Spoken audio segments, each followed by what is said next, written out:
ஒரு நினைவு சின்னம் என்பது உண்மையில் எதற்காக உருவாக்கப்படுகிறது? ஒருவர் இறந்து விட்டால் அவருக்கு சிலையோ அல்லது மணிமண்டபமோ அமைத்தால் அவர் போல அனைவரும் வாழ வேண்டும் என்பதற்காகத்தான் அமைக்கப்படுகிறது. அப்படி என்றால் ஜெயலலிதாவுக்கு வைக்கப்படும் இந்த நினைவு சின்னம் அவர் போல் வாழ வேண்டும் என்று சொல்வதற்காக அமைக்கப்படுகிறதா?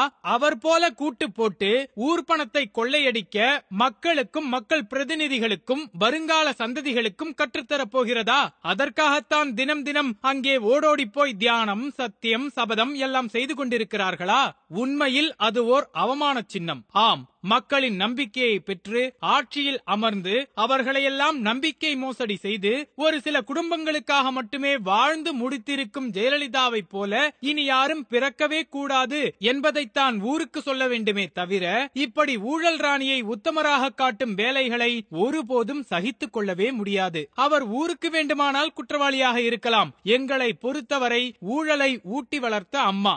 எனவே அவர்களை நாங்கள் தூக்கி கொண்டாடத்தான் செய்வோம் என்கின்ற பதில்தான் அந்த அடிமைகளிடமிருந்து வரும் என்றால் உங்கள் வீட்டு தோட்டத்தில் போய் புதைத்துக் கொள்ளுங்கள், சமாதியை கட்டிக் கொள்ளுங்கள். யார் உங்களை கேட்கப் போகிறார்கள்?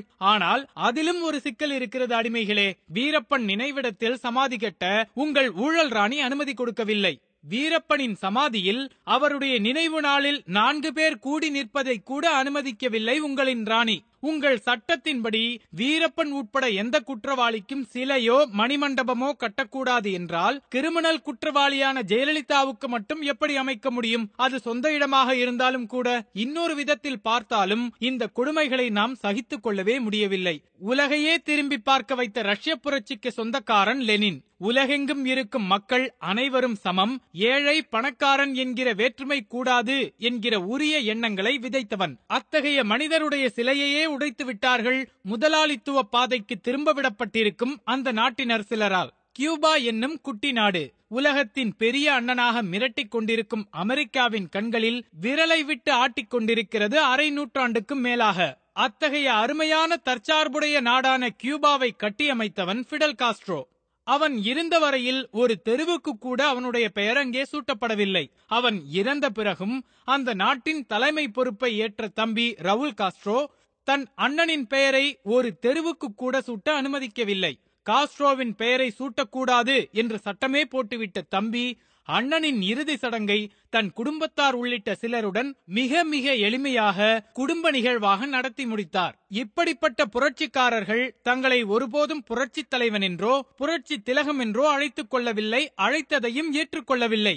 ஆனால் புரட்சி தலைவர் என்று புகழ்போதை ஏற்றிக்கொண்ட எம்ஜிஆருடன் சினிமாவில் தோன்றி நடித்த ஒரே விஷயத்தையே பெரும் புரட்சியாக எடுத்துக்கொண்டு புரட்சி தலைவி என்று ஊருக்கு ஊர் ஆட்களை ஏற்பாடு செய்து கூவ வைத்து அதையே தமிழகம் முழுவதும் பரப்பி ராஜீவ் படுகொலையை முன்வைத்து ஆட்சியை பிடித்து அதன் பிறகு கோடி கோடியாக கொள்ளையடித்து அதையும் ஒரு குடும்பத்துக்காகவே செய்து முடித்து அடுத்தடுத்து ஆட்சி கட்டிலை அந்த பணத்தை வைத்தே பிடித்து மிக பெரும் சாதனை எல்லாம் செய்திருக்கிறார் ஜெயலலிதா.